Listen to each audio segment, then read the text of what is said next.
When I was asked to speak, I was asked if there was a worship song that I wished to be played before I began. The song that was on my heart was the song Same God by Brandon Lake. I wanted to include this song because while I was recovering, God showed me many things.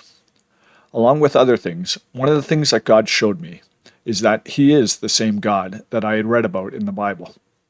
The same God who was with Joseph when he was sold by his brothers to the Egyptians, yet was faithful to Joseph as a vessel to execute the plan he had promised to redeem this fallen world. After I'd spoken, an individual from this church, whom I did not know, got up and shared their personal testimony before they were baptized to publicly declare that they had been born again, and they were now prepared to follow God for the rest of their life. And at the end of their testimony, they shared a poem that had impacted them in their life. When I heard them recite this poem, I was brought to tears, because this was the same poem I shared in 1999 when I shared my conversion to Christianity story.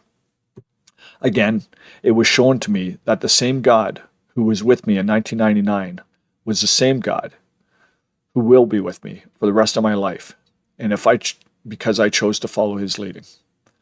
He will be faithful for all of my tomorrows, because He sees the beginning from the end, and He is faithful. One night a man had a dream. He dreamed he was walking along the beach with the Lord. Across the sky flashed scenes from his life. For each scene, he noticed two sets of footprints in the sand. One belonged to him, and the other to the Lord. When the last scene of his life flashed before him, he looked back at the footprints in the sand.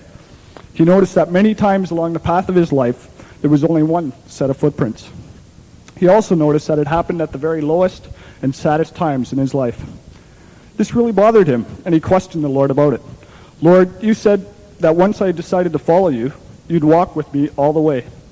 But I've noticed that during the most troublesome times of my life, there is only one set of footprints. I don't understand why, when I needed you the most, you would leave me. The Lord replied, My precious, precious child, I love you and would never leave you. During your times of trial and suffering, when you see only one set of footprints, it was then that I carried you.